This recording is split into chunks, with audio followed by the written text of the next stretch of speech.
Hello, welcome to New Wine Tastings. My name is Paul Louis Metzger. I'm the director of New Wine, New Wineskins, and it's my privilege to introduce to you Dr. Robert Potter, who is a medical doctor by trade in background and also a medical ethicist, who's a personalist in his orientation to medical ethics. And this is the third interview in a series we're doing on a personalist approach to medical ethics. The title of today's interview is A Personalist Approach to Medical Ethics, Objectivity and Empathy. Robert, could you please define for us what is objectivity and what is empathy as you see them? Well, you use those two words, objectivity and empathy, and I would want to sort them out this way. I've got a couple other dualisms, if you will, that I think fit into it. One has to do with thinking and the other has to do with feeling. Or you could say one's dealing with rational and the other's doing with relationality. Or we could even say that one has to do with being a technical wizard and the other has to do with being a compassionate guide. You know, those two sides of the function of a professional, which is to both know what's going on in the situation and at the same time have the capacity to feel where the other person is in the situation. So that's what I think we ought to use for the sort of the two sides to this this work that I'm going to call medicine. You know, just a simple word, medicine, the way we do medicine. And I will go further though, just because I'm kind of wound up on this. I used to think about contract medicine. Contract medicine being, I have a contract with you that I'll take care of your body. And covenantal medicine, which means I'll take care of you as a person. And that for me illustrates more pointedly the difference between doing things as a physician that are more aimed at the physiological care of the body and that which is about covenantal care of the person. And when I hear you say, okay, Potter, tell me the difference between being objective, which objective for me means that I know where your liver is and I know how your liver works. And I know, you know, when you got something wrong with your liver, and I got a few ideas about what I can do to help your liver get a little better. That's being objective. And empathy, on the other hand, is being able to feel where you are, understand where you are in the experience of having a liver that's not quite right. And that, to me, that those are not separate things, but they can be separated. And they can be separated enough that, for instance, I was reminded once, I was in a conversation with a fellow and he said, oh, I know he's a good doctor, but he just couldn't talk with us. And I said to him, well, then how do you know he's a good doctor? Well, his answer, you see, had to do with whether or not he knew the right dose of penicillin or whatever the thing was. You know, that to him was the definition of a good doctor, as objective as dealing with the contract, being a physician to take care of your body, etc. But, you know, I challenged him to think, well, you know, to be a good doctor, we would also be able to communicate with you, right? Well, he stumbled around and began to realize that he used the word good doctor a little too freely there. Yeah, he wasn't entirely a good doctor. He was a good technician. Right. Objectively, he was good, but empathically, he was not. Thank you, Robert. I really appreciate this way in which you're complexifying the discussion. let me step back for a minute. A couple weeks ago, you were talking in my ethics course about the need to be objective on the one hand and empathic on the other, not as separate, but both have to be involved. And it's like being ambidextrous. Yeah. To frame it here, though, and I appreciate this a lot, there's a sense in which if one is simply objective, one is really engaging in a way that's contractually appropriate, but without having both objectivity and empathy together, one's not really operating or engaging covenantally. So there's a sense, the way in which you're framing the discussion now, which again, I really resonate with this, as a personalist, to be a good doctor, of course you have to have the technical wizardry, so to speak. You have to have that, but that's, in a sense, as important as that's still rather basic, vital, but still it has to be expanded. And to be a good doctor requires both that technical component or the contractual component, but it requires more. It requires them to be a good doctor. It has to be expansive, is what I see you saying. And that means being covenantal, not simply contractual. That's too reductionistic to be only geared toward the objective. Would that fairly represent what you're after? You have restated exactly what I was talking about. Yes. So with that being said, let's think of it in terms of how still today, so often we see what good medicine is. Now, I think everyone would love to have a doctor with a good, quote unquote, bedside manner. I think anyone would want that. Of course, if you have a doctor with a good bedside manner, but doesn't know where the liver is, well, I think one's going to probably say, well, boy, I can go to my priest, I can go to my pastor, I can go to my mom, I can go to my husband or wife or some good friend to get the other, but at least know where my liver is. That said, it would appear that objectivity, to use that language, or contractualness, comes more natural as an ethical value in the modern day medical community, given the nature of the work and discipline. After all, someone can be sued for medical malpractice as an ethical violation for not knowing where the liver is, and, in a sense, doing a knee replacement, so to speak, or what have you. But but they would not face the same pushback or be sued for a lack of empathy. Would you agree with these observations? How would you unpack them further, one way or another? Well, yeah,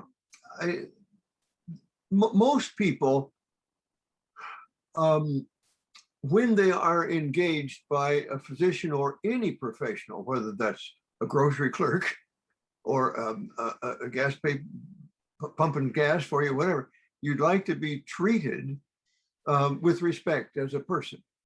And so, but when we go to a professional, there is a specific task that we are asking them to fulfill for us, expecting them to fulfill. That's why I call it that contractual way of dealing with medicine.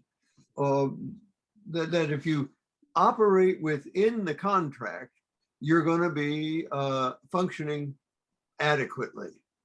And when I say adequately, I mean you're functioning as far as the contract is concerned. But for me, the contract is not sufficient. For me, medicine must be expanded to covenantal. But you're right that it would be unusual for a court of law to say you are guilty of not being kind to somebody, because guilt in the court of law assumes that in some way you have harmed another person. Now, here's where my dander gets up, because when I say yeah, right, there's this notion within the Hippocratic Oath, though, that at first do no harm. We hear that all the time. Doctors, first do no harm. It's been reduced down to the physical harm. It has not been expanded up to the harm to the person. And I think harm to the person is as important as harm to the body. And even though the court of law may not recognize that, I think the court of morality requires that we understand that you can harm the person by not being respectful, by negating their values, by not treating them with the same dignity that they deserve as a person. So I've been sued 5 times. I've been, that was primarily because I was working in a nursing, in 4 nursing, medical director in 4 nursing homes. And there was a lawyer in our community who had an agent that was roaming the halls of these 4 institutions looking for lawsuits. And it's not difficult to find lawsuits. And so I was accused of being a bad doctor in 5 instances, you know, and none of them had to do with whether or not I was pleasant at the bedside, but they were supposed to be that I had in some way harmed the body. And all of those were settled. They were not within the court of law. You know, there are ways to deal with these sorts of things that we might talk about on some other occasion, but I was never sued for lack of empathy, or at least I did not recognize that people were coming after me because of lack of empathy. But I think it's important to understand that empathy and this other word that you've got, objectivity, need to be working as partners. And what I have, when I'm teaching nurses or teaching physicians about this matter, I'm eager to ask them to join in with me to be empathic, to work with people as persons, to treat them as persons, to feel what they're feeling, get into their life experience, because that's the meaning of empathy, is to get into the life feeling, to understand, to feel with the other person.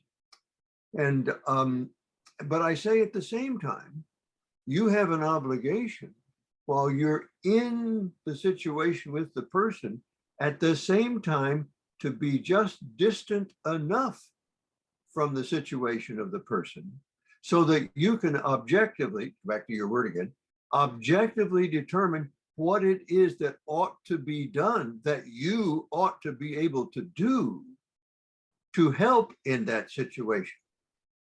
Because to be drawn completely into a situation may not allow you to have the objectivity to deal with solving, resolving, modifying, transforming, helping in that situation.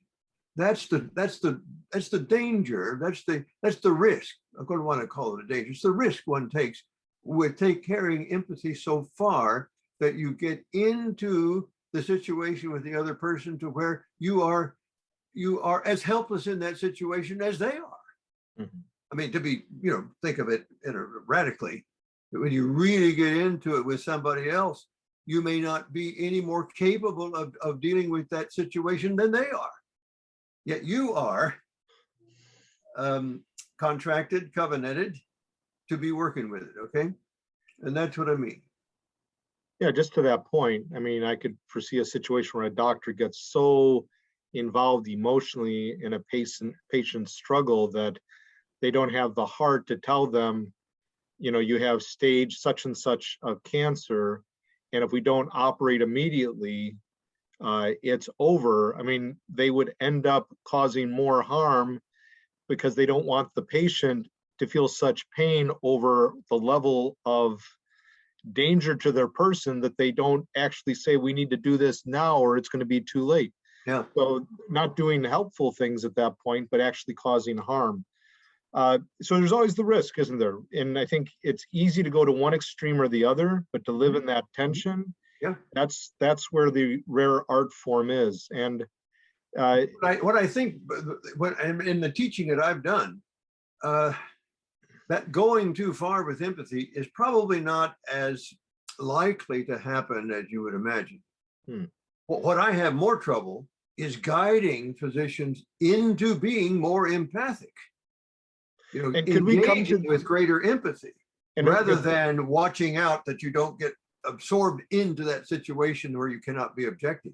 The balance is usually off on the objective side and not off on the empathic side. yeah, and I'd like to come back to that very point in just 1 minute. And thank you for moving us in that direction. I simply wanted to highlight, I think, something that you were addressing earlier. Someone can be legally off the hook for simply dealing with someone contractually, but that doesn't mean they're off the hook, or I'm off the hook for failing to deal with someone covenantally or empathically. So often we confuse legalities with morality, and those are distinct issues. I can be legally justified and morally culpable. And I think that that's something that we have to account for on these matters. And also, as you said, it gets your dander up, as you articulated earlier. In the modern context, we tend to think do no harm is simply physiological or biological. Yeah. But as you define the first week or second week of this interview series, drawing from Christian Smith's book, What is a Person, and his definition, the person is, in a sense, beyond the physiological. It includes the physiological, it includes the biological, but it's emergence. There's an emergence, there's an expansion. And we often reduce matters to what counts to physiological, biological datum, and it's so much more than that, is what I believe you're seeking to say when we're talking about the person. Yeah, you mentioned Christian Smith. I'm prepared to give a short lecturette on Christian Smith.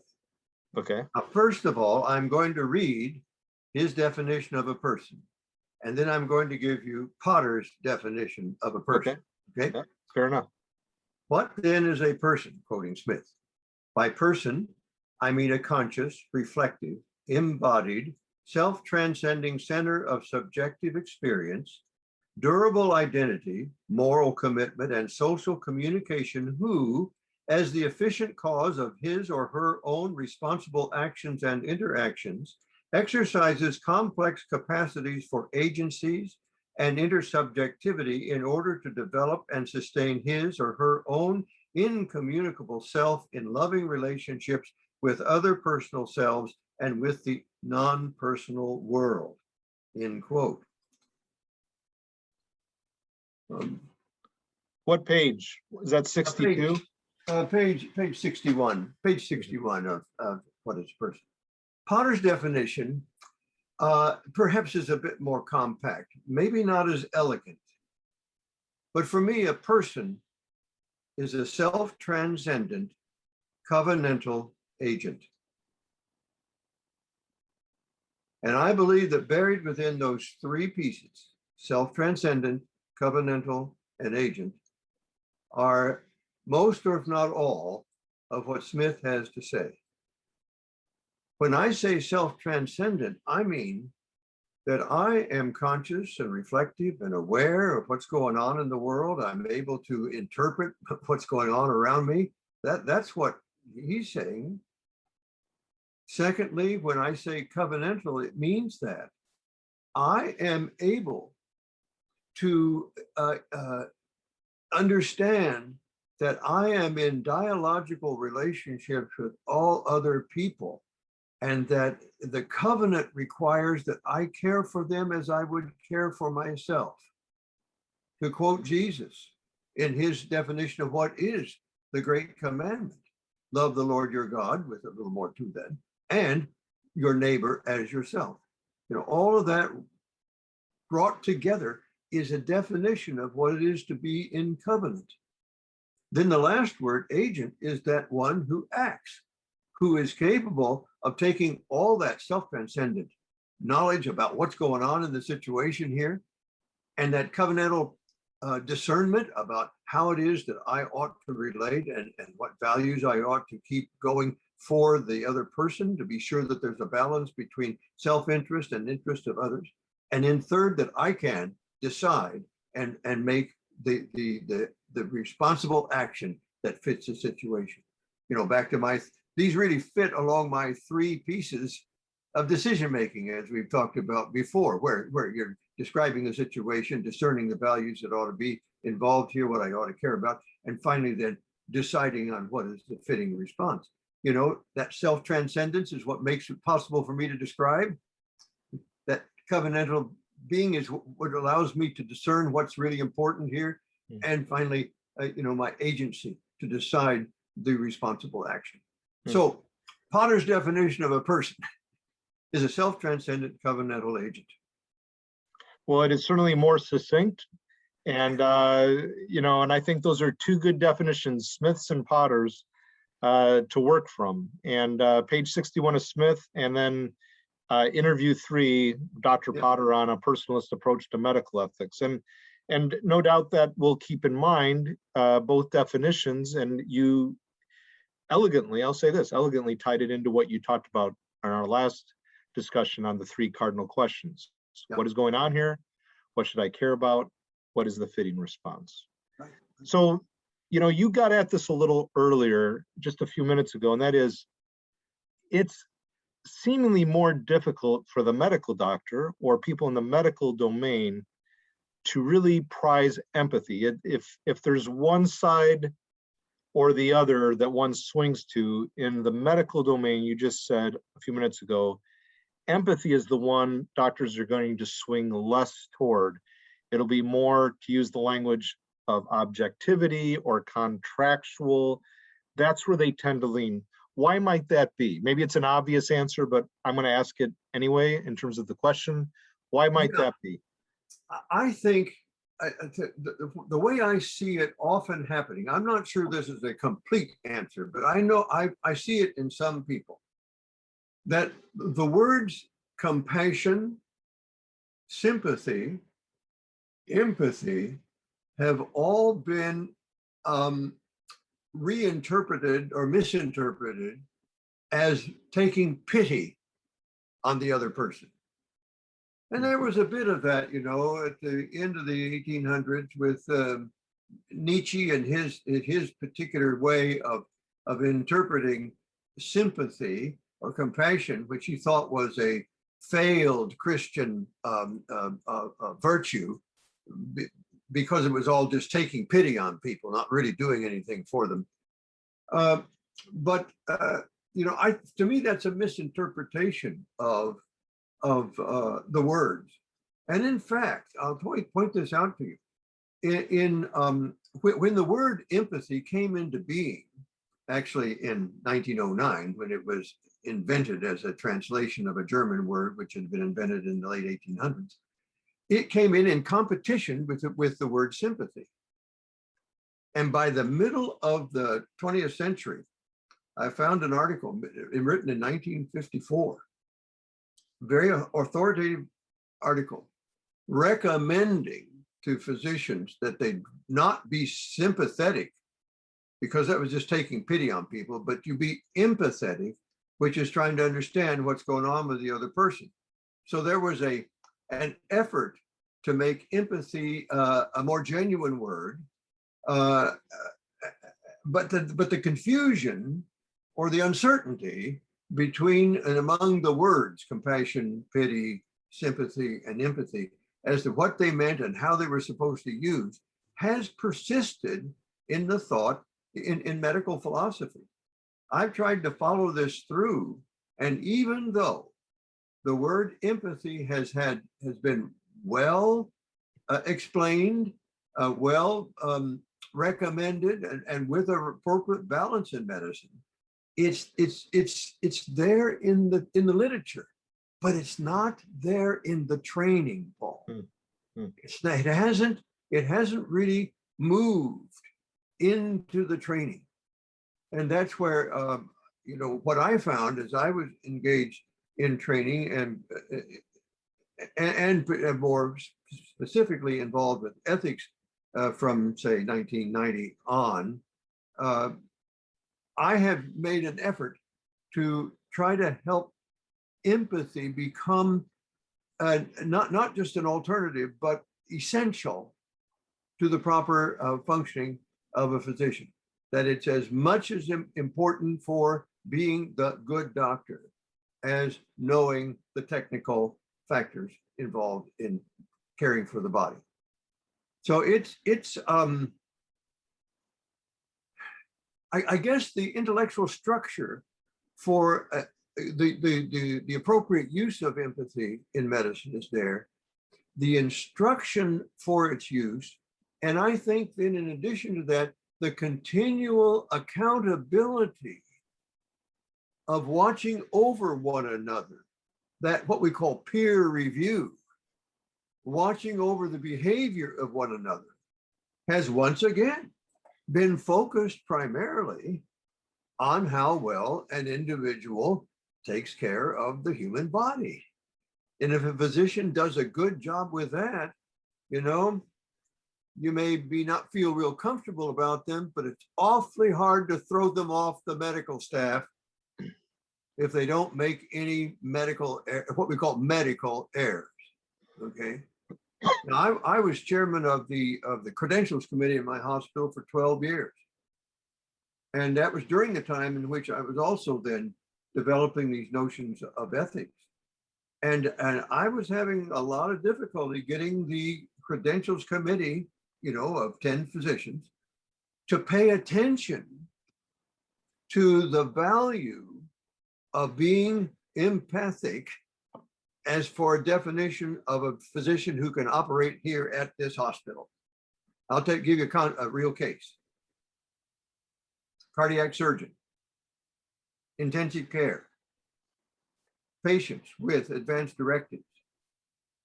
The advanced directives did not match what the physician was doing to the patient. Challenge comes to the credentials committee. Defense.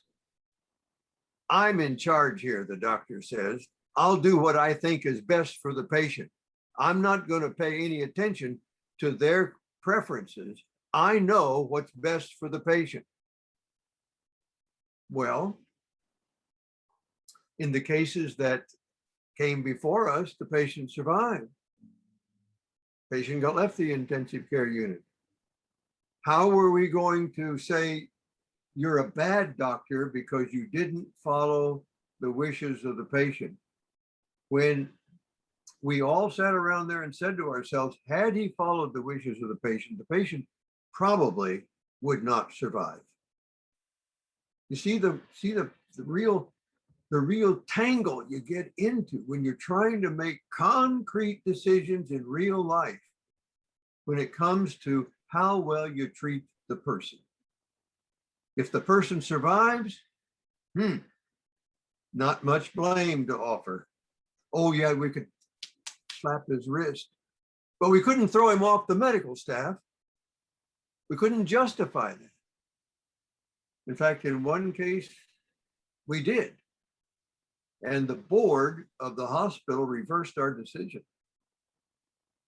because they did not want to have to fight what looked to them like an unwinnable, probably legal suit, that he was thrown off the staff, not for medical reasons, but for moral reasons. And that's a whole lot more difficult to defend. So, you know, in real life, some of this gets real tricky. I am so encouraged, though, Paul, in what I've learned about medical schools. You know, when I moved out here 17 years ago, having retired from the University of Kansas Medical School, I came out here and then I worked for another 15 years up at OHSU, instructing first and second year students, medical students in ethics primarily. What I saw here at OHSU, a real effort to emphasize the ethical side, which was really essentially talking about the empathic side of medicine. And it was very encouraging, but I cannot claim to you that every student who came through there took it seriously or graduated with an empathic, covenantal way of doing medicine. I'm hopeful more did than usual. But if I went out and did some kind of objective/subjective measurement of how well people are, how physicians are empathic, I'm not sure everybody would get an A. Well, just to this point, we started out by talking about objectivity and empathy, and you helpfully problematized, complexified the discussion.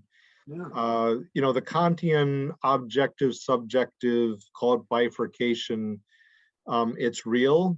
It's how we tend to think.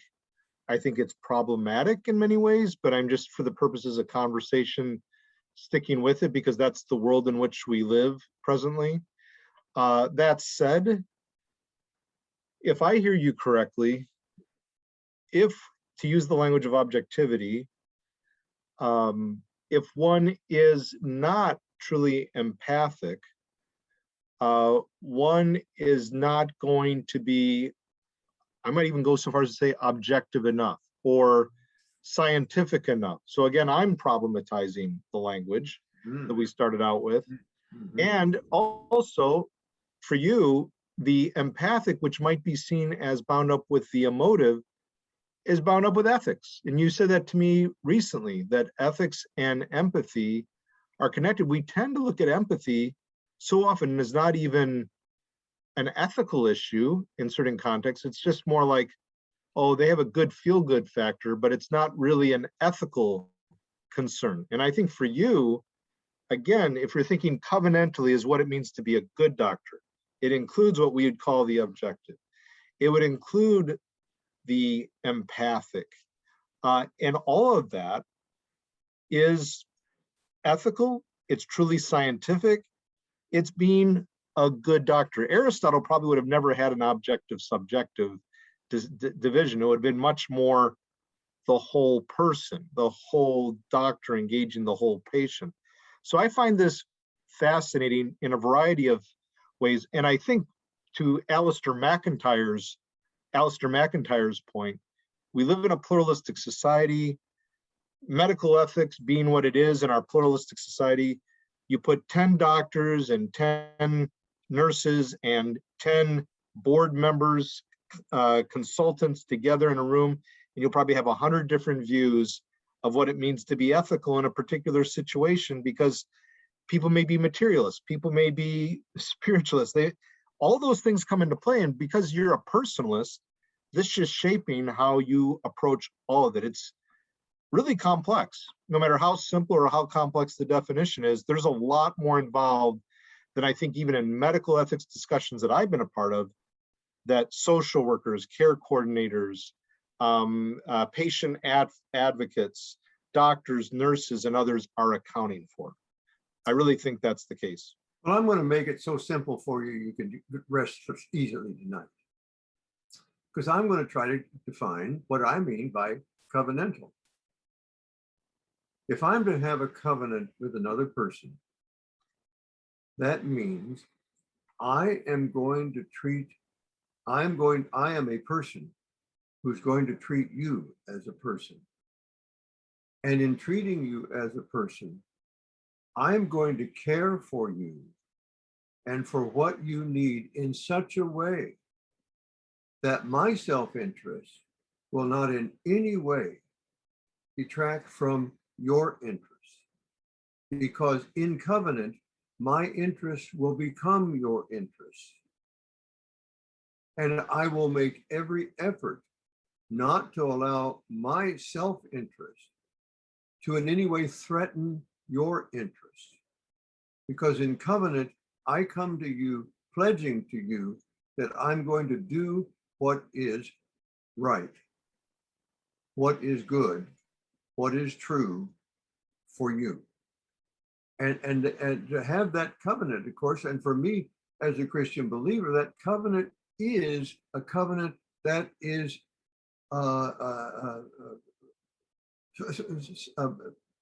resting in the covenant with God. that relationship that I have with that covenantal relationship that I have with the person, the other person, is bound in my relationship with God. And that covenantal here is something that is a way of thinking that is, I don't want to call it a guarantee, but it's at least an adequate starting point for you to come to me and be confident that what I do for you is what you need and want done. Now, if we just step outside of medicine, somebody, my neighbor, I have a neighbor who is from Vietnam. He and his wife at the time, he was a young science teacher, in high school science teacher. They hopped on a boat at the edge of the ocean and escaped communist Vietnam in the mid-1970s. How is it that I should have a covenantal relationship with Hung? Hung, I am to treat Hung as a person, and I'm going to treat him as a person in a way that there's a balance of our interests, and that I will have interests that match his interests. Now, I expect Hung to have interests that match my interests, and we work together in a covenantal relationship side by side on this street, in friendship, in respect for one another. We treat one another as persons, and we are happy and satisfied. To me, it applies just as well as in medicine. If Hung would come to me with a need, he would expect that I would meet that need. Just as a patient comes to me with a need and expects me to meet that need, I would do so. If Hung comes to me with a need, he can expect that I will meet that need within my capacity to do so. If it's beyond my need, I'm not obligated to do that which I cannot do. But I will meet it to the extent that I can. That's what I want to, why I throw in that word covenantal. I'm sure there's lots of ways of talking about that. It's an old theological word that sometimes gets kicked around, but for me, a covenant is, you can trust me to do what you need to have done for you. And I certainly resonate with that. I think that's a beautiful reflection. Philippians 2 talks about consider others better than yourselves. I think that's bound up with it. Still, in the medical community or any community, not everyone sees it that way. And you mentioned Nietzsche as one example. So I think the worldviews, the metaphysics, the ethics, it's pluralistic, it's complex, right? And I think you still have a lot of convincing to do to help people to see that. Like that one doctor, I'm not going to account for what the patient thinks. I'm the doctor, I'm the surgeon, I make the choice. I don't know if he was Nietzschean, but he wasn't per se thinking covenantal. That said, I think it's still a great definition, and it requires heavy sledding of helping physicians and others to see these things, or a neighbor, or the mechanic, or me as a teacher with my students. But what you're getting at is both what we call objectivity and empathy are vital. And for you, keeping the two working well together would be, to use my language or Paul's language, consider others better than yourselves. Would that fit what you're after? I'm totally satisfied with that, Paul. Yeah. So if that's the case, if that's what we're operating from, what is it about personalism, which entails that covenantal notion? What is it about personalism that helps us keep the two continually operating well together? I mean, you like talking about systems or organizational ethics, not just personal ethics, but structural, systemic ethics, to have accountability, that we're constantly working through these things so that nurses and doctors and all of us continue to make sure we're keeping these things working together, we're being covenantal, we're considering others better than ourselves. How do you ensure, or what can be done to ensure that the two operate well together? Well, I'll give you an example. You know, in the late 1980s, there were a number of reported cases in the country about patients who were in desperate situations, and the law or the position of the hospital or the attitude of the physicians or whatever was contrary to what appeared to be the preferences, the desires, the values of the patient themselves, or if the patient was unable to participate, that of the family, that there was a conflict between the two. And it had to do with, in a short order, the advanced directives. How can we say in advance what we want in certain circumstances? A famous case occurred in Missouri.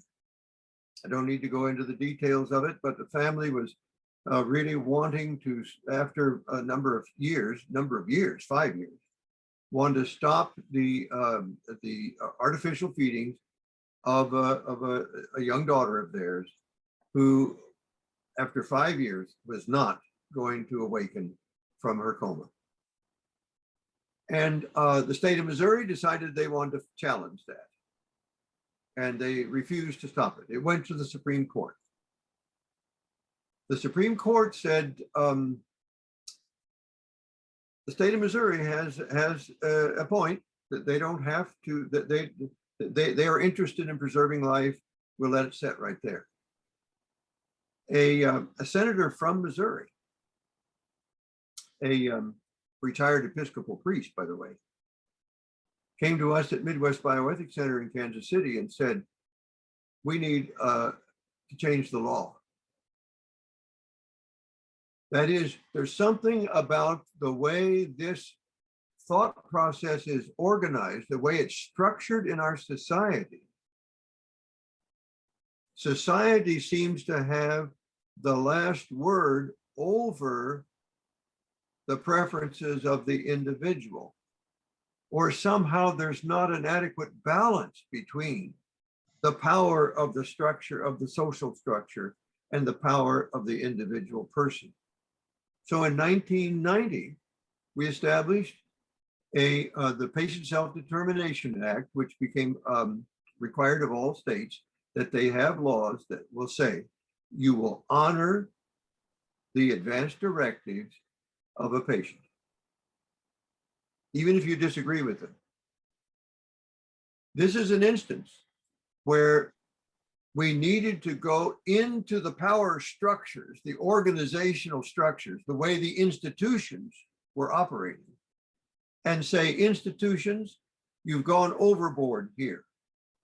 You are making all the decisions and not allowing the person who is the one suffering here, the person, or to expand that, the family of persons around the person, to make decisions that they believe are appropriate for the person. Here is a power tension between the person and the institutional powers. This is where organizational ethics, that is going upstream into how it is that the organization or the institutions, here in case law, are operating. You need to take the interests of the person up into that power structure and say, power structure, can you reorganize yourself in a way that will allow for the person to have the power, to have their own personal preferences honored? Hence, from 1990, the Patient Self-Determination Act. Now, getting that to work itself out in individual case and detail has been difficult. On the other hand, in the 30 years since 1990, there has been a great deal of improvement in the way that physicians, nursing homes, hospitals and other people who are caring for individual persons, how they recognize and honor individual preferences. There's been an improvement, a decided improvement. And I was at the center of that. So I feel it very strongly, Paul. And I feel very strongly that I was acting out my interest in elevating the person into the power structures of the institutions and the organizations, so that the organizations in their ethical decision-making will honor the person about whom the decisions are being made. I felt very strongly about that and spent some 20 or 30 years of my life carrying that message around the country and teaching it in medical schools and hospitals and so on. So, no, it's not been entirely resolved. I mean, there's still tension there. In not every situation are the requests and preferences of patients as persons honored, but we're better than we used to be. Let's put it that way. Well, and I'm grateful to you and your colleagues who helped in this regard, because I've had to experience it firsthand, both with my mother, who did have advanced directives. Mm-hmm. And the doctor came to us and said, well, here's what our advanced directives say, but here's the situation we faced. What do you recommend? And I was the person responsible to adjudicate based on what she said and what the situation was. She didn't have a blueprint for every little detail, but nothing that would be, intrusive, intrusive did she want. And while I won't go into the specifics, I was able to get one of my siblings on the phone, and we said, well, this is not what mom would want. This is what she said. And knowing what mom wanted there and what and we worked with the doctor, and I appreciated that the doctor was asking us, and we collaborated. Mm-hmm. And as you know, my son is on life support, and we're working through this. And I've appreciated how the doctors are seeking to work with us as we're thinking, what would Christopher want? What is it that's in his best interest? And we are processing this with a long-term plan. And so I appreciate all you've done, even in dialoguing with us as a family. These are front and center issues for every human being. That's right. And they are front and center issues for us presently. Now, what is it about personalism that keeps the two together? I think you've already kind of gotten at that.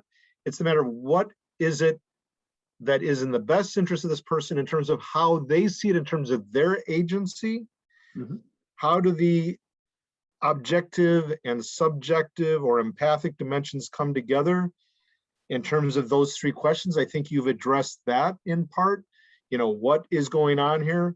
What should I care about? First and foremost, I need to care about the patient. And what is the fitting response? Thoughts on that before we come to the closing points? Well, Paul, you've summarized it so well that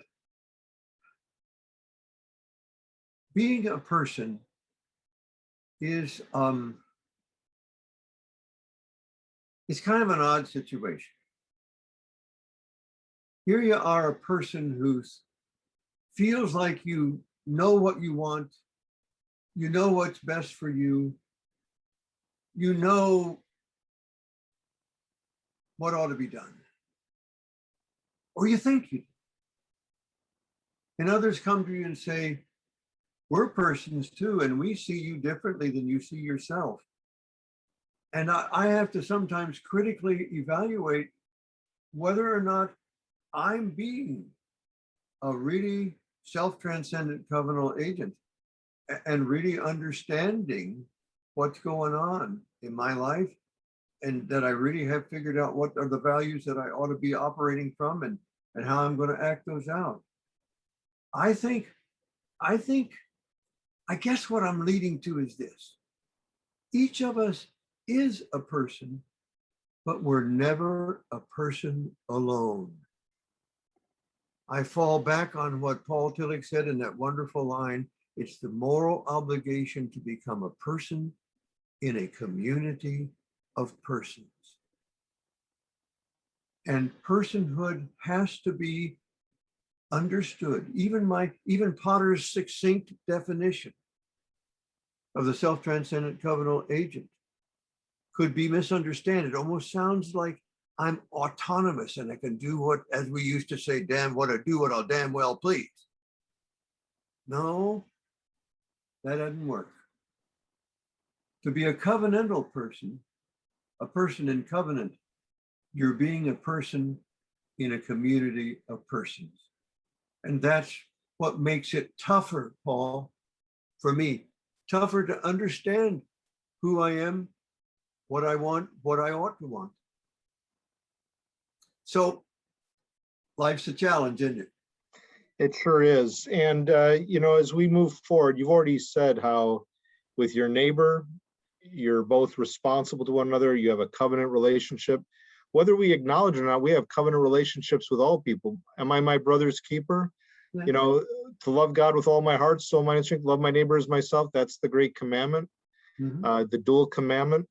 There's a sense in which I think you would say we need to make sure we're not operating simply contractually, but covenantally wherever we go, to the grocery store, to the hospital, at church, in the home, in our neighborhood, again, at work, that I'm not alone.